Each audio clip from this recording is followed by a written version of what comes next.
전에 어떤 분이 그런 얘기 하셨어요. 하나님이 살아계세요. 그랬더니 아니에요. 그냥 살아계신 게 아니라 시퍼렇게 살아계세요. 그 하나님이 지금도 시퍼렇게 살아계세요. 오늘 우리의 예배를 받고 계신 줄로 믿습니다. 가정에서도 지난주에는 그 병원에서 병상에서 예배드렸다고 끝나자마자 문자를 주셨더라고요.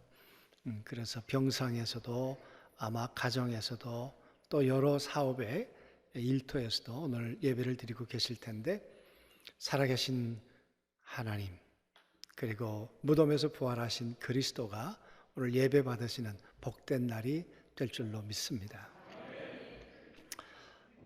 우리가 그동안 사순절 우리가 묵상을 하느라고 그동안 매일 성경을 그동안 개인적으로 하셨습니다. 매일 성경이 3월 달부터 오늘까지 마가복음을 사실은 다루었습니다. 이 마가복음이 시작이 되면서 어떻게 시작되었는가, 또 마가복음에 등장하는 그 인물들은 예수님과 어떤 관계였을까, 그리고 오늘 이제 16장으로 끝이 나는데 마지막 결론은 어떻게 마무리가 될까. 여러분 바쁘셔서 그동안에 이제 묵상하시느라고 매일 성경을 못하신 분도 계실 텐데요. 여러분, 이 마가복음은 갈등으로부터 시작해요. 마가복음은 처음부터 갈등이에요. 하나님의 아들이고 예수 그리스도, 하나님의 아들인데 이름이 예수라는 거예요. 그런데 그분이 그리스도가 된다는 거예요. 그분이 이 땅에 오셔서 시작하셨다는 거예요. 마가복음이 처음 시작할 때 아르케, 시작이야, 새로운 시작이야, 그렇게 시작하거든요. 하나님의 아들 예수 그리스도로 새로운 시작을 한다고 말씀하시는데, 그런데 유대인들이 정말 예수를 어떻게 받아들였을까? 그 말이 하나님의 아들로 받아들였을까요? 하나님과 함께 계시다가 이 땅에 오신 그분으로 받아들였을까요? 아니에요. 갈등이 너무 심했어요. 왜 정결법을 어기느냐? 왜 문둥병자를 손을 대서 고치느냐? 유대인하고의 갈등. 제자들하고는 갈등이 없었을까요? 제자들하고도 갈등이 있었습니다. 베드로가 예수님을 가리켜서 주는 그리스도시요, 살아계신 하나님의 아들이란 말은 안 했어요. 그리스도입니다 그랬죠. 그리고는 예수님 말씀하시기를 내가 예루살렘에 올라가서 죽고 살아날 거야 그랬더니, 여러분 그 말 때문에 갈등이 생겼어요. 그리하지 마옵소서. 여러분, 끊임없는 갈등이 마지막 절정을 이루는 것이 십자가예요. 십자가에서 여러분 어떤 일이 벌어졌습니까? 그렇게 예수님을 따라다녔던, 아마 속으로 많은 갈등을 했던 것 같아요. 그러다가 마지막 순간에 그의 속내를 드러낸 사람이 있는데 가룟 유다예요. 가룟 유다가 예수님을 입맞추고 예수님을 팔지 않았어요? 여러분, 갈등은 배신이 됐어요. 가룟 유다는 누구도 몰랐어요. 아무도 몰랐어요. 다 가룟 유다를 신뢰해 주었어요. 그랬는데 내면은 갈등하고 있었어요. 그뿐입니까? 베드로에겐 마지막 순간에 예수님에 대한 갈등이 없었습니까? 아니에요. 3번 모른다 그랬잖아요. 손을 내줬잖아요. 여러분, 마지막 순간에 베드로는 갈등을 해결하지 못하고 갈등이 끝을 맞이해요. 새로운 시작이 아니었어요. 그래서 베드로도 결국 예수님을 배신하고 끝났어요. 그뿐일까요? 그 많은 유대 사람들, 오병이어의 기적의 현장에 있었던 사람들, 7천 명을 먹일 때 그곳에 있었던 많은 사람들, 병든 사람들, 눈 멀었던 사람들, 예수님이 얼마나 많은 사람들을 고쳐주셨습니까? 그리고 그들은 예수님이 예루살렘에 들어올 때 종려가지를 들었던 사람들이잖아요. 호산나, 우리를 구원해 주시옵소서.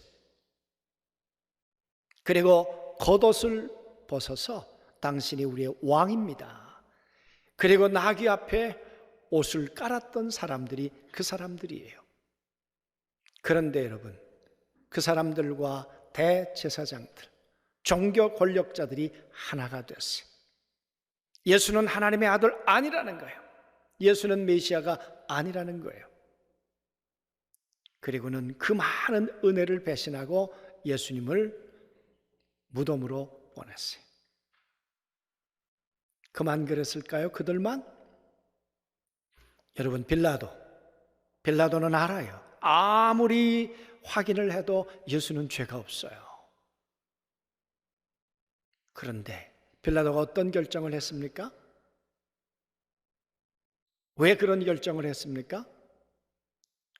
사람들이 나를 지지해 주니까 정치적 판단을 한 거죠. 권력을 얻기 위해서, 내 이해 득실 때문에. 그래서 여러분, 정치 권력도 예수를 죽였어요.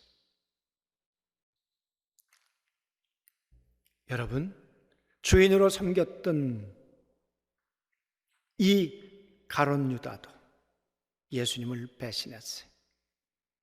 스승으로 섬겼던 베드로도 예수님을 배신했어요.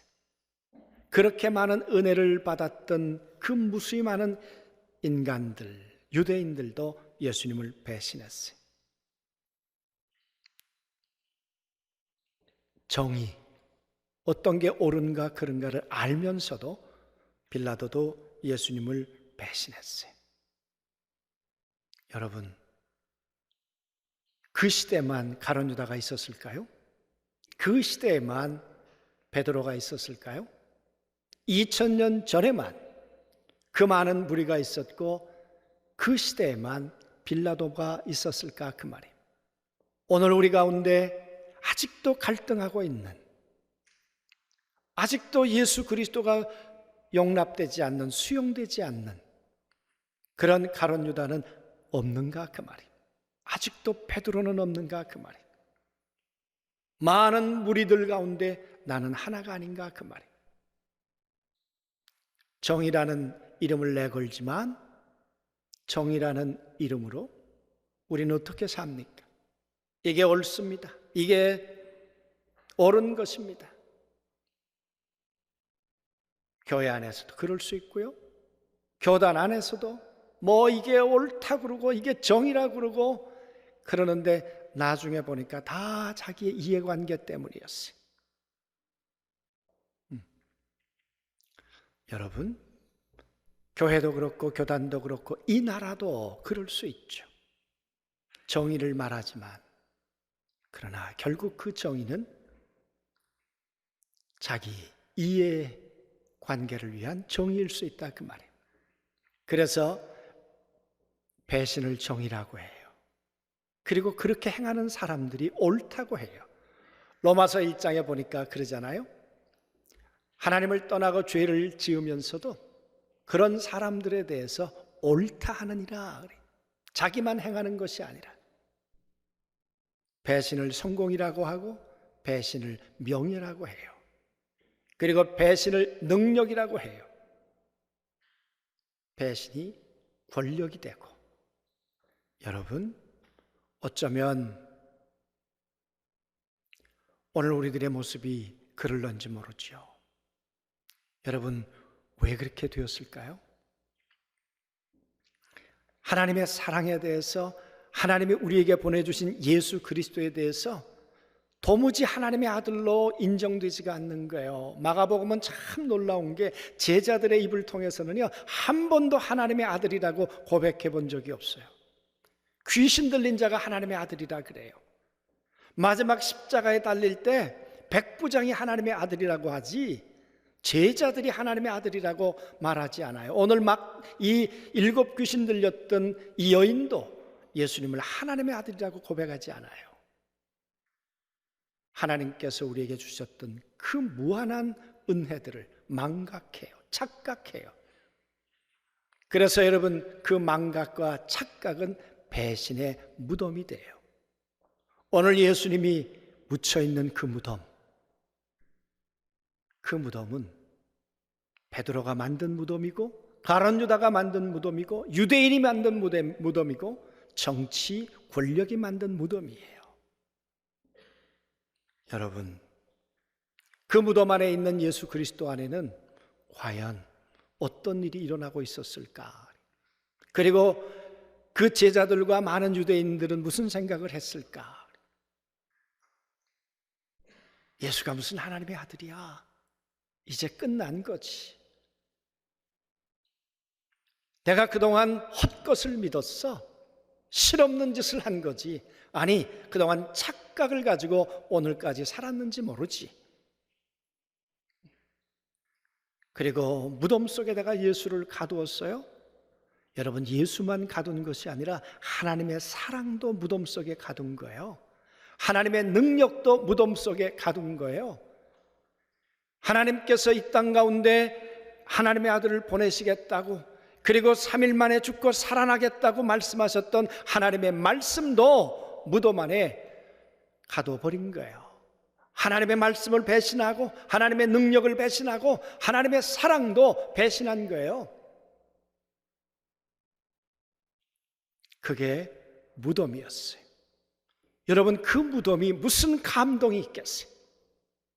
그 무덤은 후회이고, 그 무덤은 실패이고, 그 무덤은 통곡이고, 그러지 않았겠어요? 여러분, 그런데 오늘 막달라 마리아가 7 귀신 들렸던 막달라 마리아가 오늘 무덤으로 찾아갔어요. 부활하신 예수님을 만나려고 간 게 아니라 시신에 향을 바르기 위해서 찾아갔어요. 여러분, 얼마나 대단한 여자입니까? 그 안식 후 아직도 어둠이 있는 그때 그 소중한 그 값비싼 향유를 가지고 시체를 향해 걸어갔던 그 막달라 마리아. 그렇게 찾아갔던 막달라 마리아가 놀라운 경험을 했어요. 무덤 문이 열려 있었어요. 예수님이 그곳에 계시지 않았어요.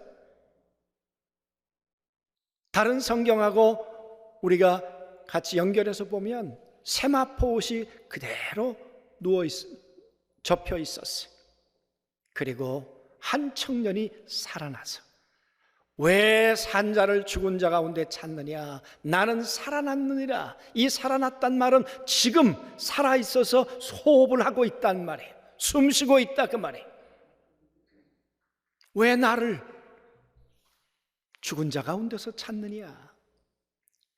여러분, 이렇게 사랑으로 찾아갔던 막달라 마리아가 무덤에서 예수 그리스도를 만났어요. 여러분, 이 무덤이 어떤 무덤입니까? 살아계신 하나님의 말씀이 이루어지는 무덤이에요. 인간은 끝이라고 생각했지만 하나님의 말씀은 끝이 아니에요. 하나님의 능력은 끝이 아니에요. 하나님의 사랑도 끝이 아니에요. 그 무덤 안에서 성경대로 죽고 성경대로 살아날 거라고 말씀하셨던 하나님의 말씀이 무덤을 깨트리고 다시 일어나신 것이에요.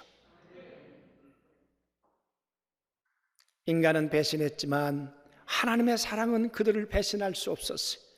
그들의 배신을 무덤 안에서 다 망각하시고 사랑으로 새로운 존재로 베드로를 만나고 그 이스라엘 백성들을 만나기 위해서, 죄인들을 만나기 위해서 사랑 때문에 무덤에서 다시 살아나신 분이 예수 그리스도예요. 사랑하는 성도 여러분, 하나님의 능력을 무덤에 가둘 수 있다고요? 하나님의 말씀을 무덤에 가둘 수 있다고요? 하나님의 사랑을 배신의 무덤으로 가둘 수 있다고요? 아니에요. 하나님의 사랑은 무덤에 갇히지 않아요. 하나님의 능력도 무덤에 가둘 수 없어요.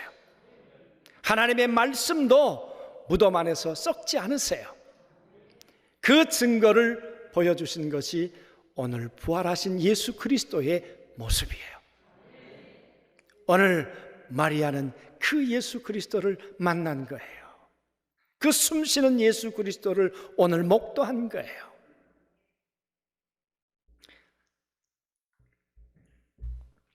사랑하는 성도 여러분,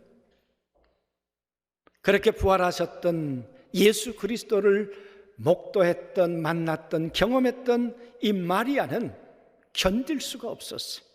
그래서 오늘 말씀해 보면 제자들을 향해서 찾아와요. 마리아가 가서 예수와 함께하던 사람들이 슬퍼하며 울고 있는 중에 이 일을 알림해. 그래.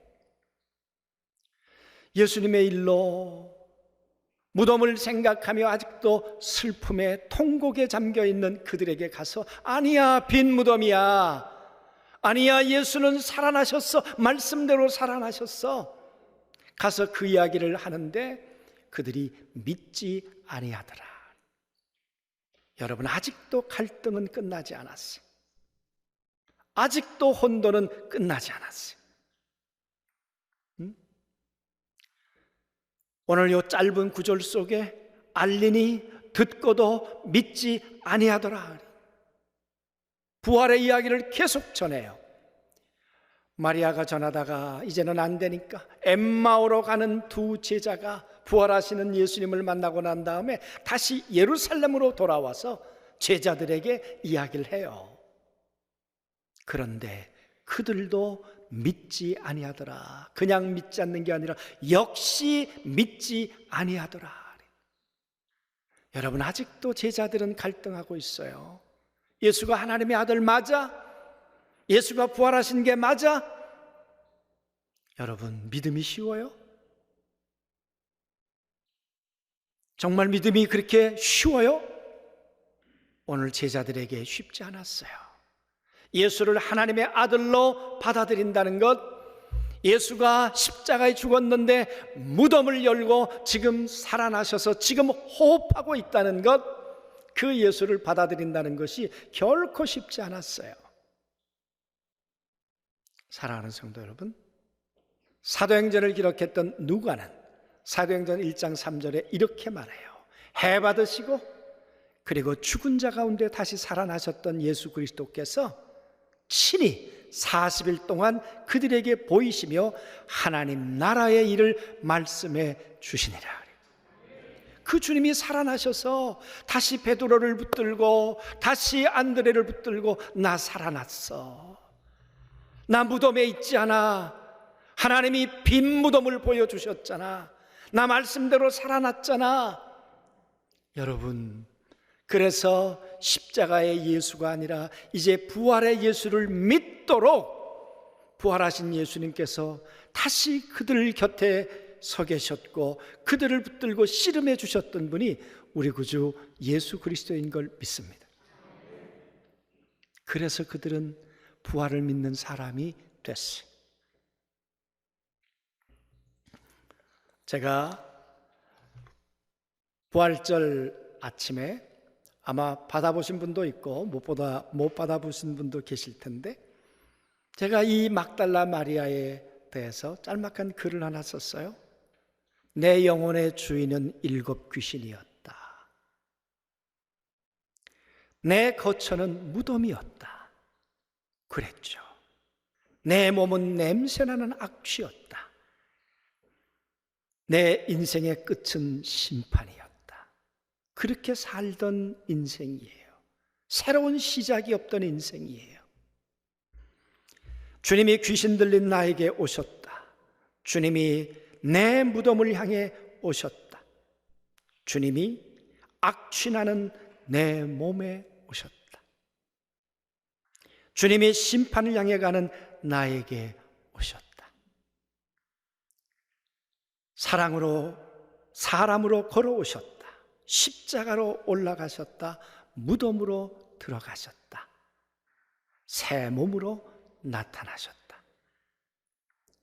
하나님의 아들이 사람의 몸으로 오셨어요. 십자가로 올라가시더니 그 예수 그리스도가 무덤으로 들어가셨어요. 그런데 거기서 끝이 아니라 새 몸으로 일어나셨어요. 그래서 내 영혼의 주인은 성령님이 되었다. 내 삶의 거처는 성전이 되었다. 내 몸의 냄새는 향기가 되었다. 내 인생의 끝은 부활이 되었다. 내 심장은 부활로 다시 뛴다. 내 발은 부활을 위해 걷는다. 내 손은 부활을 위해 뻗는다. 내 입은 부활을 위해 외친다. 이게 마리아였어요. 하나님은 오늘도 마리아를 만나고 싶어 하세요. 오늘도 하나님은 부활하신 예수 그리스도는 마리아를 이 시대 가운데 만나기를 원하세요. 예수님에 대한 갈등이 끝난 사람, 예수님에 대해서 사람의 아들이야, 이제는 하나님의 아들이야, 예수님은 부활하셨어, 말씀대로 부활하셨어. 여러분, 그 갈등이 끝난 사람, 그 믿음이 있는 사람이 우리 모두가 되기를 원합니다. 믿음이 없으면 그 열심을 가지고 시체를 향해 가는 거예요. 향료를 들고. 그러나 예수님이 살아계신다는 믿음이 있는 사람은 지금 살아 숨쉬고 있는 부활하신 예수님을 향해 나가는 거예요. 믿음이 없으면 끊임없는 갈등하다가 포기해요. 배신해요.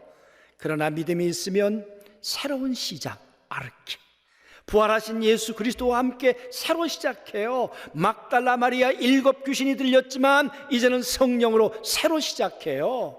부활의 가슴으로 다시 뛰는 심장으로 다시 시작해요.